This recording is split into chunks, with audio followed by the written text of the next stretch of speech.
Have you ever wondered why the Buddha gave predictions of future Buddhahood to his disciples long before they attained it? Have you ever considered what wisdom and compassion lie behind this powerful gesture? Welcome back to our channel. Today we're taking a profound journey into one of the most moving and meaningful moments in Buddhist scripture, the Buddha's prediction of future Buddhahood for his disciple Shariputra, as described in the Lotus Sutra. This isn't just an inspiring tale from a sacred text.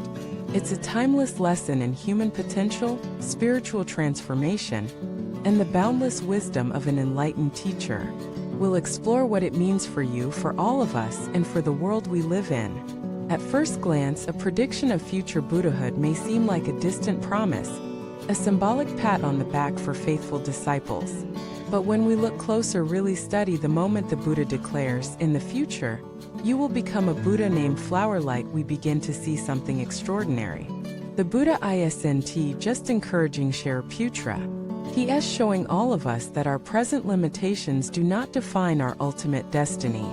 Shariputra, often praised as the wisest of the Buddha's disciples, had long believed that his path ended at the state of an arhat liberated from suffering, but not yet a Buddha. He had internalized the idea that enlightenment in the fullest sense was for others, not himself. But the Buddha shattered this narrow view. In front of the assembly, in the presence of celestial beings and fellow monks, he publicly announced that Shariputra would one day become a Buddha. Not someday, maybe. Not if he worked hard enough. But definitely, absolutely, without a doubt. Why would the Buddha do this? What purpose does such a prediction serve? It's because the Buddha understood the fragile nature of faith.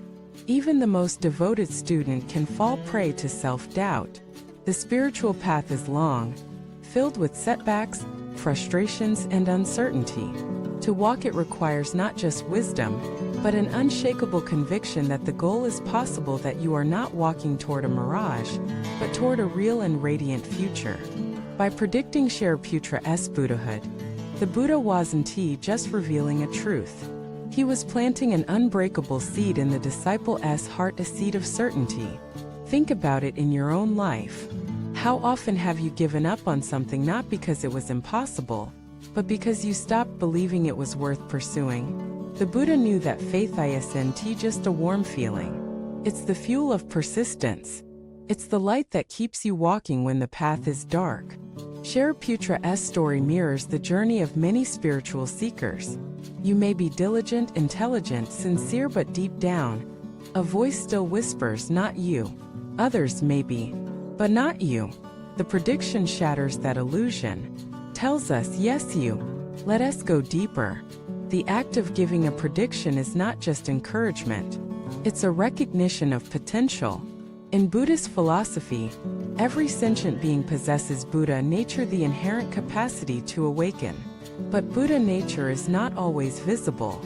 Just as a lotus seed does not look like a flower, our true potential can be buried under lifetimes of conditioning, trauma, ego, and confusion.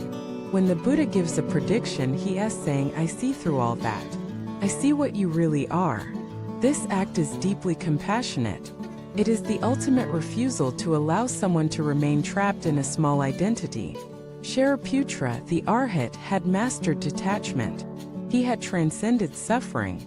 But he had not yet embraced the fullness of compassion, the willingness to remain in the world for the sake of others, to dedicate all his efforts to the awakening of every being. By giving the prediction, the Buddha invited him to step into that larger role. He said, in essence, you have gone far, but there is more. And you can go there. This teaching carries a revolutionary message.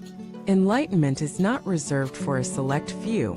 It is not the privilege of gods or saints. It is your birthright. When we read the prediction in the Lotus Sutra, we are meant to see ourselves in Shariputra. His story is our story. His hesitation is our hesitation. His breakthrough is our possibility.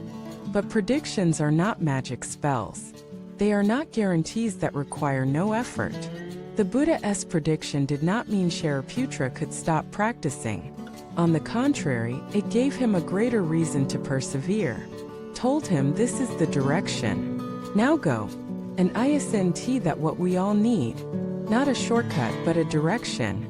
Not a fantasy, but a vision strong enough to carry us through difficulty. In this way, the prediction becomes more than a statement. It becomes a vow from the teacher to the student, and a vow from the student to himself.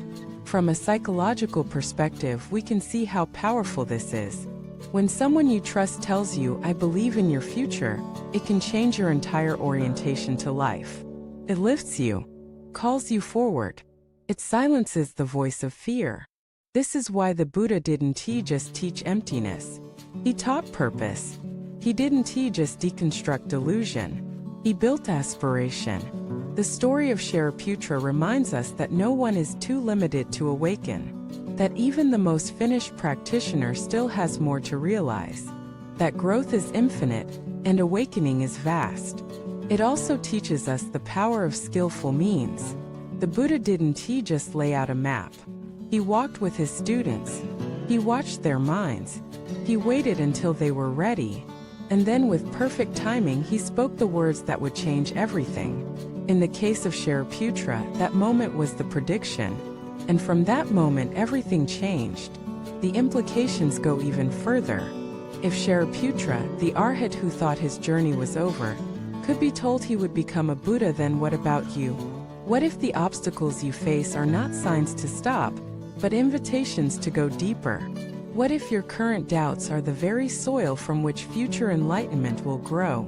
This is the mystery and majesty of the Buddha's method. He meets each of us where we are, not to leave us there, but to raise us up. And he does it not with pressure but with vision. You can be a Buddha. Thank you for watching this video. If this story resonated with you, if you've ever struggled with self-doubt or questioned your spiritual path, we invite you to share in the comments. Has someone ever spoken a word that changed your direction? Have you had a moment when you realized your potential? We'd love to hear from you. And don't forget to like, subscribe, and share this video with anyone who needs a reminder that the journey is far from over and that Buddhahood is possible for all. Keep going. The prediction is waiting.